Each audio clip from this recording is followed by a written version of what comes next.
네, 아는 기자, 정치부 최수연 기자 나왔습니다. 자, 최 기자, 국민의힘 PK, TK 공천 윤곽이 어느 정도 나온 것 같습니다. 그런데 공천 속도가 이 지역별로 좀 차이가 나는 것 같습니다. 네, 격전지인 수도권과 텃밭인 TK, PK 지역의 공천 속도가 다릅니다. 우선 수도권, 최대한 빠르게 공천이 발표되고 있습니다. 지난주 수원의 김현준, 박문규, 이수정 후보를 단수 공천해서 이른바 수원 배틀을 조기에 확정했죠. 의정부가 전희경 전 비서관과 이재명 저격수로 불리는 조강한 남양주병 후보, 장영하 성남 후보도 공천을 받았습니다. 반면 공천 속도가 더딘 지역도 있습니다. 텃밭으로 분류되는 TK와 PK입니다. 오늘 이 지역에서 경선을 치를 선거구 22곳을 추가로 발표했는데요. 현역 의원 컷오프는 없었습니다. 대구의 경우 현역인 권영진, 김상훈, 김승수, 임병헌, 조영 의원이 모두 경선 대상입니다.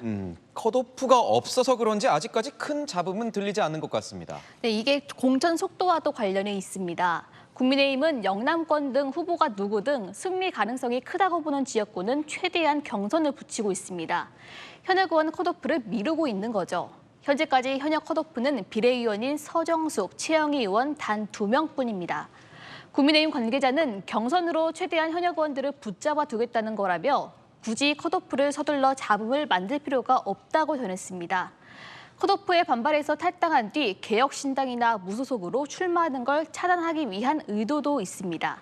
내일부터 2월 국회가 시작되죠. 김건희 특검법 등 쌍특검법의 재의결도 앞둬 본회의 이탈표를 최대한 막으려는 전략으로도 보입니다. 현재 범야권이 182석이라 국민의힘 입장에선 18표만 이탈해도 의결 정족수인 200석이 넘습니다. 수도권에서 공천을 빠르게 확정할 수 있었던 이유는 뭡니까? 네, 민주당에 비해서 현역 의원이 현저하게 적기 때문입니다. 지난 총선에서 국민의힘은 수도권 121석 중 서울에서 8석, 경기에 7석, 인천에서는 단 1석만 차지했습니다. 현재로서는 컷오프할 수도권 현역 의원 자체가 없는 거죠.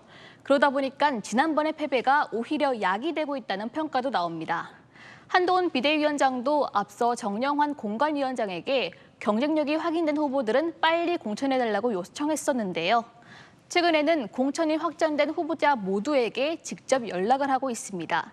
특히 수도권 격전지 후보들에게 이길 수 있으니 후보를 빨리 확정했다. 무조건 이겨달라는 당부를 한 것으로 전해집니다. 그런데 결국 예민한 지역구들 같은 경우에는 이 결정을 아직 못 내리고 있다, 이런 말 아닙니까? 네, 국민의힘도 실제로 이번 주가 분수령이라고 보고 있습니다. 공관위는 내일부터 수도권과 영남 지역을 대상으로 본격적인 현역 의원 재배치를 논의합니다. 지역구를 떠나서 험지 출마를 요청받는 후보자들의 반발이 예상되죠.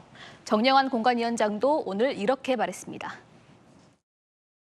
지금부터 이제 방정식이 고차 방정식으로 들어가고 있어가지고 난상 토론을 좀 할 것 같아요. 우수한 인력 같은 경우에는 본인이 동의한다 그러면은 수도권으로. 또 김기현 전 대표와 친윤계 박성민, 권성동 의원도 오늘 단수공천 명단에서는 제외되는데요. 친윤계 후보와 대통령실 인사들을 어떻게 재배치하는지에 대해서도 관심이 쏠리고 있습니다. 네, 지금까지 아는 기자였습니다.